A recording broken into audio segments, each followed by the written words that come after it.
Le CV, c'est votre carte de visite. Aujourd'hui, il ne s'agit plus de faire un simple exposé de vos compétences et des diplômes que vous avez obtenus. Il s'agit plutôt de mettre en lumière votre parcours, vos réalisations marquantes, les points forts de votre personnalité et votre potentiel de développement. Mouais, rien que ça. En d'autres termes, construisez la mise en scène qui mettra en avant votre puissance de feu et montrez à quel point ça doit être sympa de bosser avec vous. Comment faire? Eh bien, restez avec moi, je vous propose quelques conseils pour mettre des paillettes dans votre CV.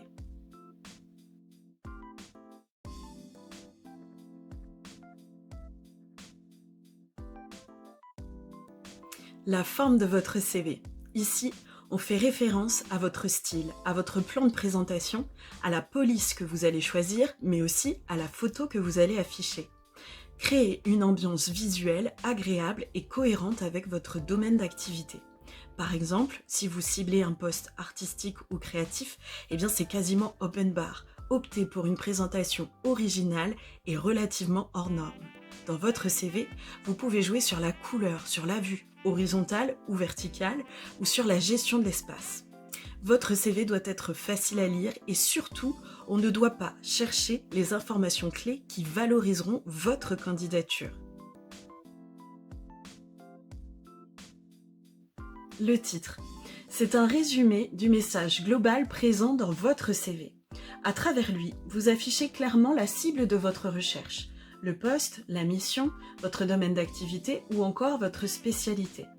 Vous pouvez également ajouter un sous-titre pour détailler votre objectif. C'est très utile dans un cas de reconversion professionnelle ou pour vous repositionner sur le marché de l'emploi.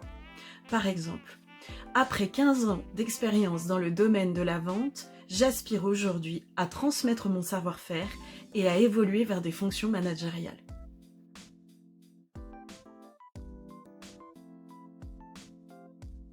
Les expériences professionnelles et les formations. À la première lecture de votre CV, le recruteur doit pouvoir repérer facilement les compétences et les connaissances clés qu'il pourra mettre en reflet avec sa recherche. Mettez en avant vos réalisations marquantes, les projets réussis qui traduisent votre niveau d'expertise. Pensez également à ajouter des chiffres significatifs qui démontrent l'impact de votre implication dans votre activité.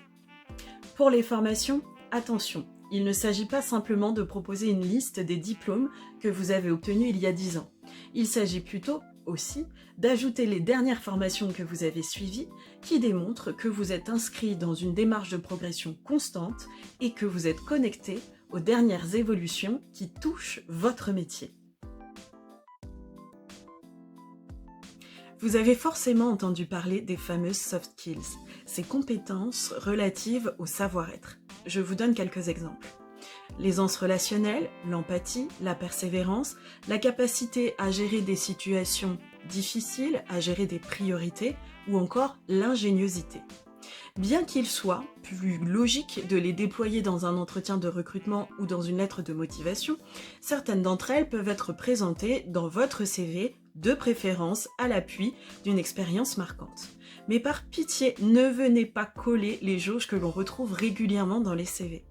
Croyez-moi, pour un recruteur, c'est toujours étrange de s'interroger sur ce qui fait que le candidat présente dans son CV des jauges partiellement couvertes. Doit-on comprendre que vous n'êtes empathique ou persévérant qu'à 50 ou 60%?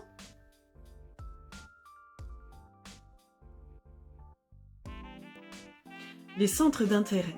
Conseil majeur, sortez des formules bateaux que l'on retrouve beaucoup trop souvent. Lecture, cinéma, musique, sérieusement, tout le monde s'en fiche. Faites plutôt un petit peu de storytelling. Parlez-moi d'une journée idéale, d'un week-end parfait pour vous. Vous avez peut-être l'esprit de compétition? Eh bien, décrivez le dernier challenge personnel que vous avez relevé. Vous avez une sensibilité artistique. Ça passe certainement par des abonnements à des chaînes sur les réseaux sociaux, par la lecture d'articles au quotidien. Décrivez-moi de quelle façon vous nourrissez votre passion. Vendez-moi du rêve.